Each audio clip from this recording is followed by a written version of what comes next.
to begin Global Women Leaders Intergenerational Dialogue under the theme of Women's Voices for Gender Equality and Women's Empowerment. We have three renowned speakers today, Ms. Irina Bokova, Ms. Susanna Malkora, and Ms. Soyoung Lee. As the only participating university from South Korea, Kyung will represent and deliver Korean students' serious interest and passion for human rights, inclusion, and equality for women's issues.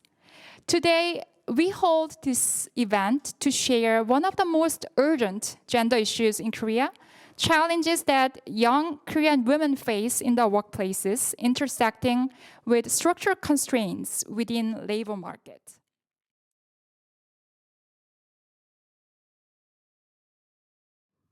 What is happening to South Korean female youth in recent years? When we look at the graph from the OECD, South Korea has the widest gender gap among 37 member states.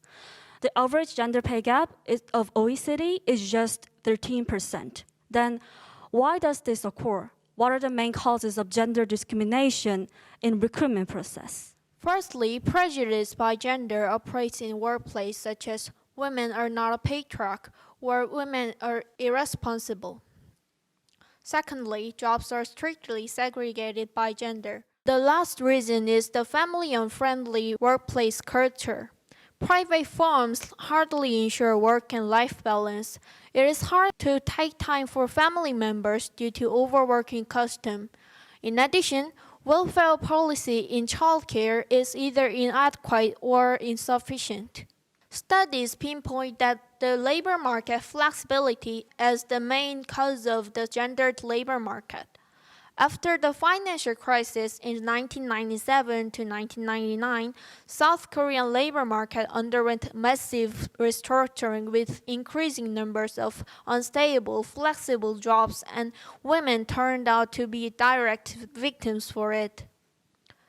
That is, women are more likely to be hired in part-time jobs. And why is that?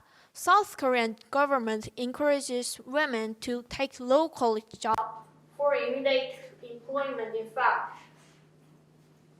Especially women who experience career break due to childbirth and childcare cannot but take those positions. This is because women experience more challenges when they re-enter to the labor market due to their age and lack of time as mothers. This forms the vicious cycle in women's status in labor market. Aside from these present issues, uncertainty in future career path is likewise the burden to South Korean female youth. We get devastated with countless concerns towards the future. To be specific, we suffer from the disparity or gap between the ideal future and the expected reality. Struggling to compromise within this framework is not a surprise. Breaking the ice ceiling is also an important task for us. Even though the overall reality induces female youth to be discouraged in anticipating rosy future, many of those are willing to band together by breaking through those obstacles. In this regard, I firmly believe that the key for solving those issues would be laid on multilateral cooperation. Building solidarity and sharing experiences and knowledges through events such as GWL Intergenerational Dialogue today can help not only South Korean female youth, but also female youth across the globe. I'd like to bring up with one meaningful quote from previous GWL event. It is now the time to raise our voice for change and inclusion and move from words to actions. Since I'm one of the South Korean female youth who realizes the structural difficulties nowadays, I'm grateful to participate in this event and able to get opportune advices from the global women leaders that I look up to. Now, let's invite our three speakers to share their insights and experiences as a global women leader. Also, first, my career was not very successful because at that time I came into the society after the school. It was IMF crisis, so economic crisis. So there was no open job. So I had to create my own venture company called Wabajaba. You probably wouldn't know. But anyway, because it was only 4 university classmates built a small venture company around internet.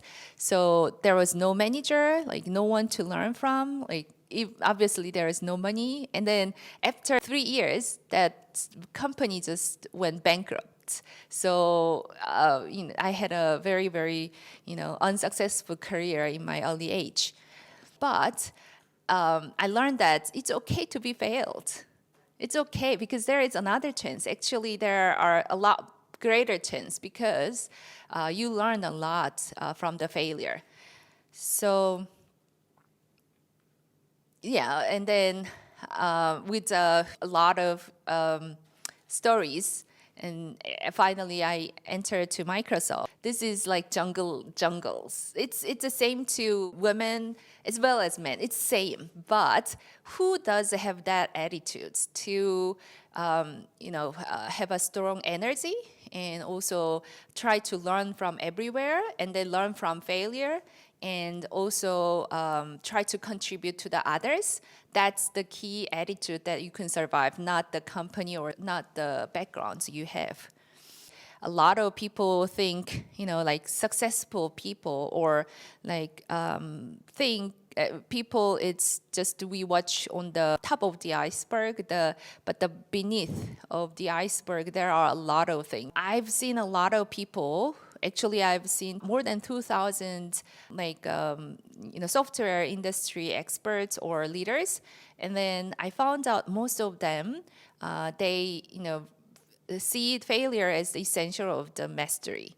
So we too much, like women, too much emphasize on dedication, work hard, and good habit. Especially women will face a lot of difficulties in earlier career because at the maybe you find a good partner to marry with, or if you decide to have a children, then it would be super difficult to come together with work and life or taking care of others. But this kind of difficult situations, or you feel like failure, but it's key thing that you can survive is that persistence. Even though you have the difficulties or failure, you continue to the persistence. Because I know that there are a number of extremely interesting papers, analysis done in universities, in Columbia University, in Harvard University, in Stanford, some years ago that were presented in the Global Economic Forum. I was there at one such debate, and it was amazing to see indeed that we women, we are afraid of failure. And men are not afraid of failure. I know from data that 60% of men that are going for a job, that are applying for a job, they know that they're not up to the requirements, but they apply. Women want 100% to be in conformity with everything that is there. We aspire for excellence, and that's why one of the worst fears for us is failure. And I think we just have to come to terms with this because the life is different. You may fail, but you go on and you continue, and you learn also from your experience, like Ms. Lee just mentioned. Now, this is the time for our main event. We will have a dialogue between speakers and students. Yes, Kyung, please ask your question. Yeah. When you face difficult situations, how do you decide when and how you would speak your own voices? So what I will say is just stand up, just work harder. There is no other chance for the time being than work harder.